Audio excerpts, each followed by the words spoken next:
Bom dia, multiplicadores! Hoje nós vamos falar de coisa séria, que na verdade todos os assuntos são sérios, mas nós que gostamos de multiplicar negócios, a gente tem que falar de segurança. E segurança, é impossível falar de segurança sem alguém que dê fé e que traga essa segurança para nós, e a gente vai falar de cartórios. E hoje eu tô com um especialista incrível, a qual eu fiquei um tempinho namorando ele para trazer aqui, né? Mas eu tô muito feliz que essa agenda se encaixou e ele tá aqui junto com a gente, multiplicadores, para trazer aí esclarecimento sobre o tema, né? Sobre registrar imóveis, registrar momentos da gente, registrar compra, evento, registrar os nossos negócios. Rodrigo Zolan, obrigada por ter aceito, por estar aqui na mesa junto comigo. Se apresenta para os multiplicadores. Bom, para mim é uma honra estar aqui. Realmente a gente demorou para ajustar as agendas aí, mas é um grande prazer estar no teu programa, né, a qual eu te acompanho já faz algum tempo. E meu nome é Rodrigo Zolan, eu atuo como tabelião substituto do cartório Mário Ferrari, que é o terceiro tabelionato de Caxias do Sul. Sou especialista nessa área de direito notarial e registral, atuo como professor na pós-graduação da Universidade de Caxias do Sul. Sou diretor jurídico da SIC Caxias e também tenho minhas atividades voluntárias. Sou conselheiro da Associação Criança Feliz de Caxias, né? Atuo também como conselheiro da Universidade de Caxias do Sul, do Consune, então faço algumas atividades voluntárias também, né? Mas a minha atividade principal é no cartório. 20 anos trabalhando com isso. Meu Deus, 20 anos. Quantas pessoas já passaram por você no cartório? Tem algum número assim? Eu acho que bastante. Acho que mais de 3 mil, que nem eu digo, mas com certeza mais de 3 mil pessoas eu já atendi nesse tempo. Qual é a história mais inusitada assim que passou pelo cartório? Tem alguma história assim que, essa marcou? Tem várias, né? Eu acho que uma situação interessante que mostra também que as pessoas precisam de conhecimento foi de um cidadão que comprou um box. Só que para tu comprar um box hoje tu tem que ter um imóvel, tu tem que ter uma sala comercial, tu tem que ter um apartamento no mesmo prédio. Tu não pode só comprar o box sem ter a sala. E perguntamos para ele: o senhor tem imóvel nesse prédio? E ele disse: tem imóvel nesse prédio. E fizemos a escritura confiando que ele tinha imóvel no prédio. E depois descobrimos, ele comprou na pessoa física, no CPF. E depois descobrimos que o imóvel que ele tinha era no CNPJ. Então era como se ele não tivesse imóvel no prédio. E ele disse: não, eu tenho. Que na cabeça dele o CNPJ e o CPF era a mesma coisa. Sim. Então, o senhor tem imóvel no prédio? Tem imóvel no prédio, é meu. A empresa é minha. Só que na hora de registrar, impugnaram essa escritura, porque ele realmente não tinha imóvel no prédio. Ele tinha o CNPJ dele tinha uma sala comercial e o box ele, por algum motivo, quis comprar no CPF. Então, isso mostra que as pessoas também desconhecem muito essa questão jurídica cartorária, né? Então, essa foi uma história que a gente vê de desconhecimento um pouco do que é o CPF, o que é o CNPJ, situações diferentes, né? E na prática o imóvel era dele que estava no prédio, mas isso é muito fácil de se confundir, né? Porque o pessoal, muito fácil. Tem um box à venda no edifício tal, eu quero comprar, mas se o apartamento está no teu CPF, tu comprando o box no teu CPF não tem problema. Agora, se tu quiser comprar no CNPJ, já não pode, porque são pessoas distintas. Mas essa lei de só poder ser o proprietário, ter um imóvel para poder comprar um box no prédio, é uma lei nova, não é? É relativamente nova, já faz algum tempinho já. Bom, nós vamos brindar agora a segurança nos negócios, que a gente brinda café, né? Aqui, ó, nós tomamos café na taça aqui. Rodrigo, essa foi uma história inusitada, assim, mas qual que é o maior erro, assim, que tu vê as pessoas cometendo, assim, ao não procurar um cartório? Eu não diria que é erro. O que eu acho é que, apesar do custo de aquisição de imóvel no Brasil não ser um custo alto comparado a de outros países, nós entendemos ele como alto. Então, muitas vezes, nós não regularizamos os imóveis, nós não escrituramos os imóveis, nós não fazemos o inventário da nossa família porque achamos caro, muitas vezes se divorciamos e não fazemos a partilha da forma correta, da forma legal, porque há incidência de tributos. Então, isso é o que eu vejo como um problema, né? A falta de regularização imobiliária, a falta de regularização. E isso a gente vê muito, quantos e quantos imóveis que as pessoas chegam nas imobiliárias ou mesmo nos cartórios para fazerem uma venda, e tu vai olhar e esse imóvel não tem condições de ser comercializado porque ele está irregular, ou porque não foi transmitido do falecido aos herdeiros por falta de inventário, ou porque é objeto de um divórcio que não foi feita a partilha, ou porque tem uma casa que foi construída no terreno e não foi averbada, ou porque houve um aumento nessa casa, ou porque foi construída uma garagem no fundo. Então são situações que a gente se depara de irregularidade nos imóveis. Então isso tem muito, a gente vê muito isso, e por muito, eu noto que é por custo. As pessoas acham caro e acabam não fazendo o que deveria ser feito. O que acaba saindo mais caro depois. Com certeza sai mais caro depois. No longo prazo. Uma pergunta clássica: qual é a função do cartório na sociedade? Porque a cartório e registro de imóveis tem diferença? Os cartórios, nós temos o cartório de registro civil, né, que é o cartório que registra os nascimentos e vai registrar até o óbito. Então eu digo que a pessoa, até depois que falece, ela ainda vai ao cartório, porque ela nasce e é registrada no cartório, ela falece e é registrado o óbito no cartório, e depois ela vai fazer o inventário no cartório. Então, mesmo depois do falecimento, ela ainda está num cartório, né? A função dos cartórios, eu entendo, na minha visão, é gerar paz social, é prevenir litígios, evitar irregularidades, né? Os cartórios, como eu disse, o registro civil, depois tem o tabelionato de notas, que tem o reconhecimento de firma, tem as escrituras, o registro de imóveis, onde são registrados os imóveis, tu tem o registro de títulos e documentos, que é onde tu registra um time de futebol, por exemplo, um time de futebol está registrado no cartório de títulos e documentos, e é o cartório também de protesto de títulos, né? Uhum. Então são os cartórios que existem e que a gente acaba tendo que trabalhar com eles. Eu digo que em algum momento a gente vai entrar em algum cartório. O cartório Mário Ferrari. Mário Ferrari? Mário Ferrari. Ferrari. O cartório Mário Ferrari, por exemplo, ele é um cartório de notas. De notas. E exclusivamente tabelionato de notas, reconhecimento de firma, escrituras públicas, doação, divórcio, partilha, inventários, atas notariais. Existe uma dúvida que a gente ouve: quem não registra não é dono. Vamos lá. É possível a pessoa ir lá e faz a escritura dela e ela não leva para registrar? Isso. É possível essa escritura ser feita em outros cartórios, nesse mesmo imóvel, por exemplo? O que acontece, né? A escritura, quando ela é feita, ela é um contrato da forma pública. A escritura é um contrato na forma pública, com fé pública, entre duas partes ou mais.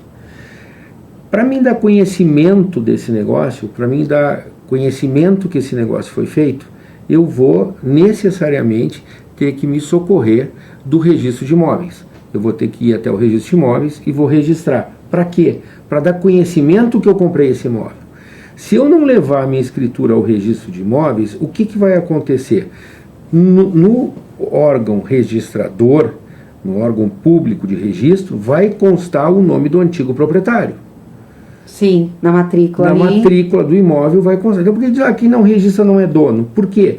Porque lá no registro de imóveis, que é onde o título é registrado e é efetivamente transferida a propriedade, vai constar o nome do antigo proprietário. E aí os riscos são imensos, porque tem a situação de penhora, de sequestro, de arresto, enfim, de indisponibilidade de bens, uma infinidade de situações em que o proprietário do imóvel está sujeito.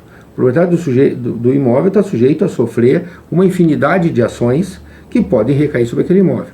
Se eu comprei aquele imóvel e não registrei, o problema que eu vou ter depois para comprovar minha boa-fé e tentar reaver o meu imóvel e tirar aquela situação de penhora que está ali.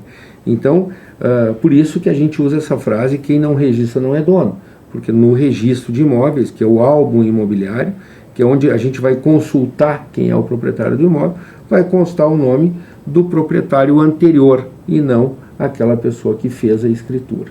Mesmo, não a pessoa que fez a escritura. Ele perguntar, mesmo a pessoa tendo feito a escritura, se ela não levar para registro, né? Ela não vai ser considerada o dono do imóvel, porque perante terceiros, ou seja, perante a sociedade, não vai estar registrada. Aí até te faço uma comparação com o cartório, que é o casamento e a união estável. Tá. Qual é a grande diferença do casamento para a união estável? É justamente a publicidade. O casamento está lá registrado na tua certidão de nascimento que tu és casado, ou que tu és casada. Então, para terceiros todos, está comprovado que tu é casado. A união estável é uma união de fato e não de direito. Porque o casamento está registrado, é uma união foi um juiz de paz que casou, está registrado na tua certidão de nascimento o teu casamento, e não tem como tu dizer que não é casado, porque está registrado o casamento. A união estável, as pessoas vivem junto, estão vivendo em uma situação de fato e não de direito, e não dá publicidade para aquilo que é como é dado no registro civil. A menos que a pessoa pegue aquela união estável deles, faça um documento e também registre.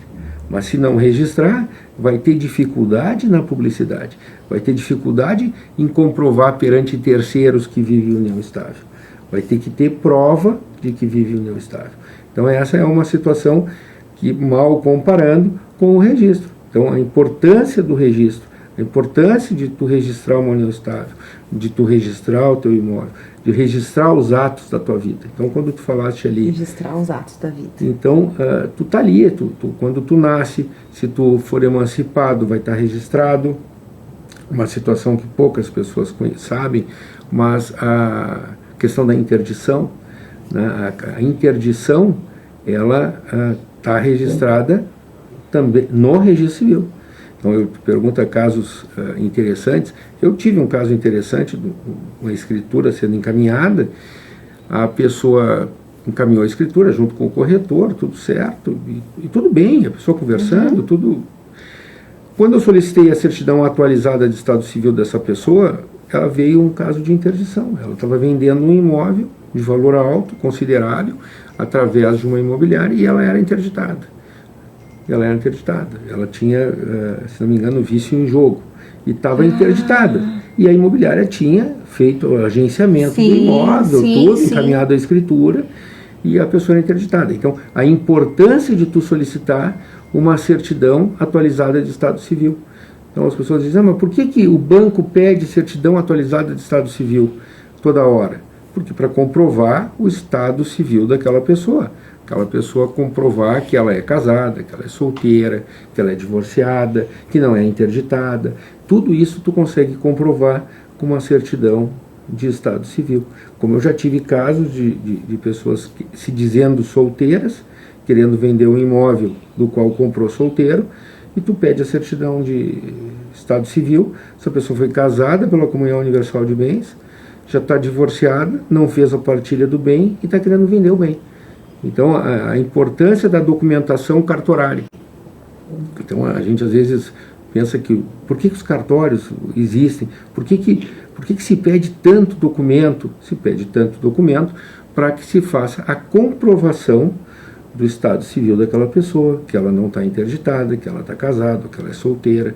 Então, é para isso que se pede essa documentação. Porque a matrícula atualizada do imóvel? Matrícula atualizada do imóvel para comprovar que aquele imóvel, naquele momento, está livre e desembaraçado. Porque a certidão de ônus de um imóvel? Para comprovar que o imóvel está livre e desembaraçado e pode ser negociado. Então, essas são as cautelas que a gente tem, que os cartórios oferecem à população. Então, quando a gente vai no cartório, por que eu tenho que estar pedindo certidão atualizada toda hora? Para fazer essas comprovações, que são o que? Os registros dos atos da vida. Os teus registros todos, como pessoa, vão estar no registro civil, né? Nascimento, casamento, divórcio, óbito ou eventual novo casamento. E o do imóvel vai estar registrado aonde? Na matrícula imobiliária.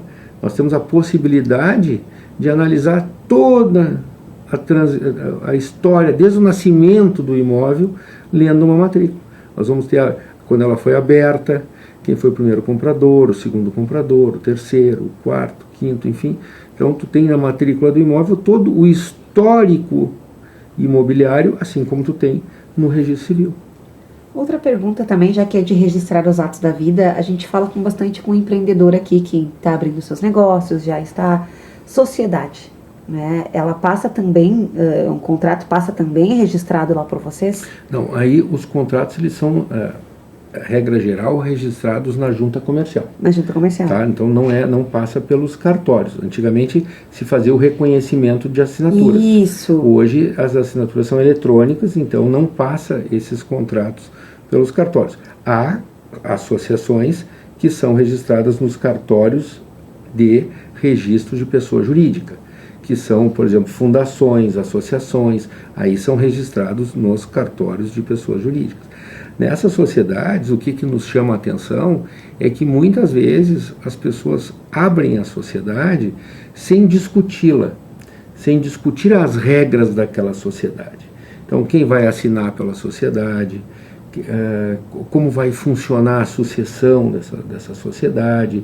Então, elas simplesmente se preocupam em abrir uma sociedade sem ter essa cautela de discutir essas questões e depois se deparam em situações de venda de imóvel, venda de veículo, onde diz lá que a pessoa não pode assinar em atos estranhos ao objeto social da empresa, ou que um pode assinar isoladamente ou não, e tranca isso no cartório depois, na hora de assinar uma escritura pública, na hora de assinar a venda de um veículo. Tu vai lá, tu vai ler e diz, não, aqui tem que os dois assinarem, tem que os três sócios assinarem. Mas como? Assina isoladamente? Não, assina isoladamente para fins da tua empresa. Tu não assina isoladamente para venda de imóvel ou para venda de veículo. Então isso deveria ser discutido quando vai se montar uma sociedade. Vamos discutir as cláusulas contratuais. E não é o que a gente vê. O que a gente vê são sociedades sendo abertas, sem as quais os empreendedores discutirem as cláusulas societárias, né? E é uma pena, porque isso aí, ali na frente, vai dar algum problema. Então, discutir, vamos montar uma sociedade? Vamos discutir as cláusulas. Então, as pessoas se preocupam muito com o seu negócio. Sim. E está tudo certo, mas também deveriam se preocupar com as cláusulas contratuais do contrato social que estão firmando. Como é um casamento. Um casamento também é um contrato, e as pessoas muitas vezes fazem um pacto antinupcial, onde elas vão discutir as cláusulas contratuais do casamento. O que eles vão, que regime de bens eles vão querer, o que eles vão entender como casamento, se vão ter filhos, se não vão ter filhos, qual é a religião que vão querer para os filhos. Eles podem, através de um pacto antinupcial, acertarem situações relativas ao casamento. Uau! Nós estávamos... aí tu já me respondeu a pergunta que eu iria lhe perguntar, se qualquer contrato pode ser registrado no cartório, né? Se qualquer contrato, resolvi fazer pode ser registrado no cartório. Então, tu já me trouxe essa resposta que não. Tem algum contrato que já tenha chegado lá, que chegue com frequência, que vocês tenham que dizer não? Algum tipo de contrato? Tem situações que por exemplo, o pai ou a mãe tem a guarda do filho, ou o avô tem a guarda do neto, e resolve, por instrumento particular, transferir essa guarda para alguém. Isso não pode, isso tem que ser via judicial. Então não adianta querer submeter esse contrato a reconhecimento de firma, porque não pode, porque exige que seja um processo judicial alteração de guarda, né? Como também imóveis não localizados ou mal localizados, mal descritos, que a gente não consiga identificar qual é o imóvel que está sendo negociado. Isso também não vai poder ser teoricamente submetido ao reconhecimento de firma, né? Ao registro. Quando a gente fala em registro, a gente não pode confundir que o reconhecimento de firma não é registro. O reconhecimento de firma é apenas a declaração de autoria daquele documento. Se a pessoa quer registrar, a pessoa diz, está registrado em cartório, tu vai olhar o que tem é o reconhecimento de firma. Então, o que acontece nesses casos, né?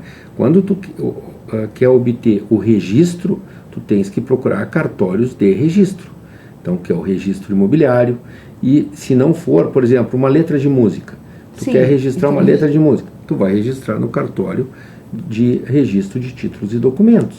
Tu quer registrar o teu diploma para fins de conservação, tu vai registrar em títulos e documentos. Num tabelionato de notas, tu vais reconhecer a assinatura tua naquele documento, que é importantíssimo, porque ali eu estou atestando que eu assinei e a data que eu assinei. Então a data que aquele documento está sendo assinado é fundamental, até para o caso de eventual falecimento, seja do comprador ou seja do vendedor. Trazendo registros aqui, a gente também traz esse assunto, registro de marcas e patentes também, né? Que às vezes você pode confundir, não é lá no cartório, é pelo NPI, é outro caminho. É outro caminho. Né? Quando a gente fala em registros aqui também. Tem algum conselho que o senhor gostaria de dar para os multiplicadores aqui, que você gostaria de dar para os multiplicadores aqui, que estão aí negociando, comprando, vendendo, né? Multiplicando seus negócios, que aponte um caminho de assertividade? Eu acho que buscar os cartórios, ver em que os cartórios podem ajudar na segurança jurídica daquela negociação, que forma os cartórios podem participar disso, que escritura pública pode ser feita naquela situação de negócio que está sendo feito, porque a gente fala compra e venda de imóveis, né, e são contratos de gaveta, não são contratos públicos, mas submeter o contrato a um reconhecimento de firma, a quem sabe a um registro imobiliário, para que registrar aquela promessa de compra e venda, para garantir a comprador e vendedor que aquele negócio está sendo feito. Então, são situações em que os cartórios podem sim ajudar aos empreendedores. Aí que eu ia lhe perguntar, isso foi muito bom o senhor trazer, que eu tenho uma imobiliária, né, a Casa Rosa, lá visitar nós, agora estamos em estúdio lá também. Então a gente é comum se fazer o contrato de promessa de compra e venda, né? Então a gente assina esse contrato lá na imobiliária com 2 testemunhas. Esse mesmo contrato, ele tem peso lá ou eu tenho que levar no cartório como alguém que possa estar assinando, enfim, eu tenho que levar num cartório os clientes para registrar a firma? A gente sabe que é só uma promessa, que não é escritura ainda, né? Para registrar a firma, ele tem mais peso registrando a firma? Não? Como eu falei. Traz essa luz para nós. As testemunhas tornam aquele contrato um título executivo extrajudicial. Então, as testemunhas são importantes, sim, para se precisar executar o contrato, mas não retira a força do reconhecimento de firma. O reconhecimento de firma traz a declaração de autoria daquele documento, se for um reconhecimento por autenticidade, porque existem 2 reconhecimentos de firma, por autenticidade e por semelhança.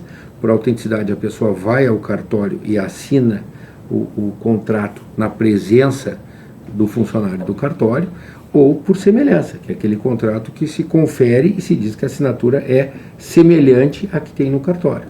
Evidente que o reconhecimento por autenticidade é um reconhecimento que dá mais segurança ao contrato no momento em que tu tem a autenticidade dada por um ente público, porque o cartório é um ente público delegado, um serviço público delegado ao particular que passou em um concurso público e assumiu aquela delegação. Então, tu tens a fé pública de que aquela pessoa realmente assinou e a fé pública da data que aquela pessoa assinou.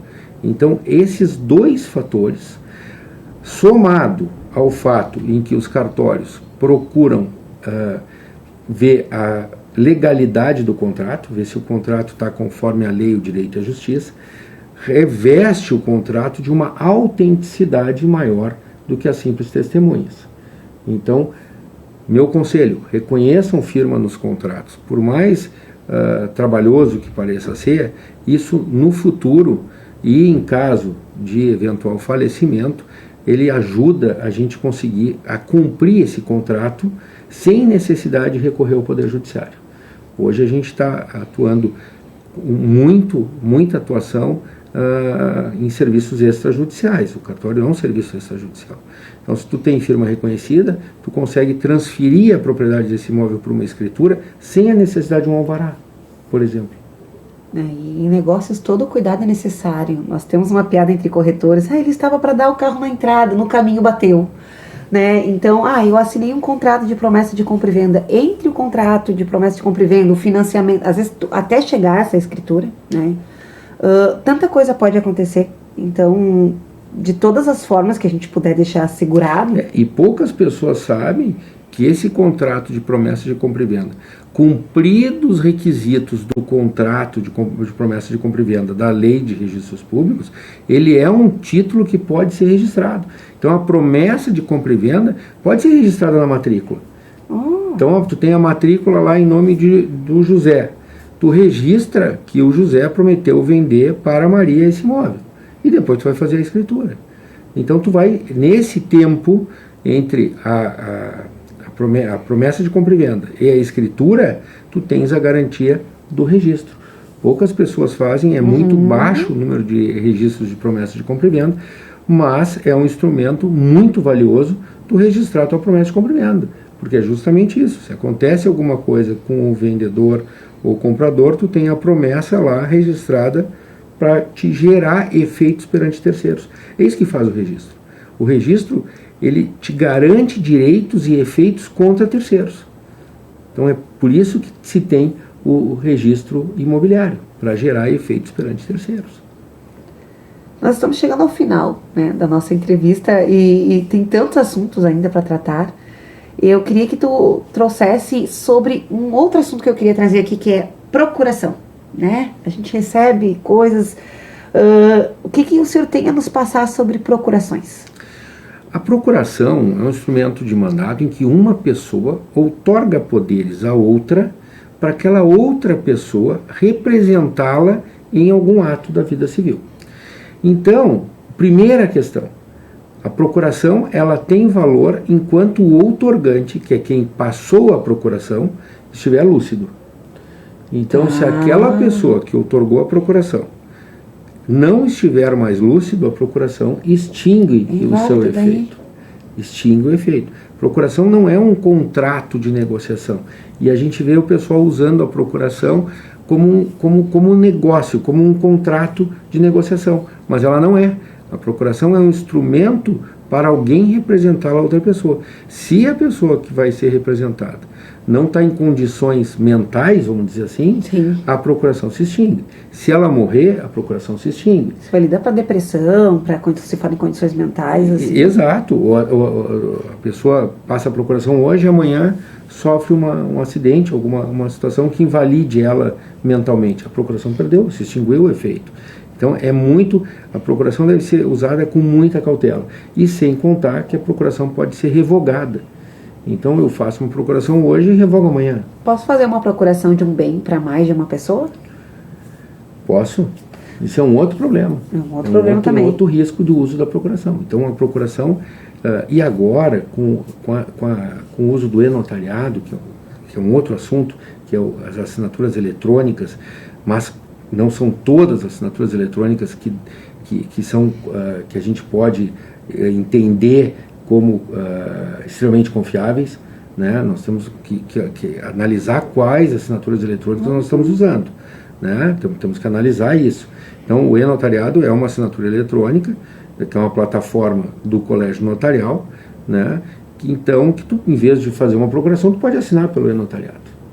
Tu pode assinar pelo e-notariado e não precisa fazer a procuração, tu assina de onde tu estiver, pelo teu celular. Né? Então, a procuração sim, ela existe, vai ser usada, pode ser usada. É uma forma até das pessoas usarem em negócios. Só que também, né? Tem que cuidar. Vai usar a procuração, tem que ter cautela. Tem que ter cautela. Eu estou com a procuração, eu estou com o procurador. Eu tenho que procurar o autor dessa procuração para assinar devido a algum negócio? Assim? Não, o que eu recomendo, mínima coisa, tirar a certidão atualizada de estado civil dessa pessoa que passou a procuração. Para a gente ver se essa pessoa ainda está viva e para a gente ver se essa pessoa não está interditada. Isso é o mínimo. Sim. Para usar essa procuração.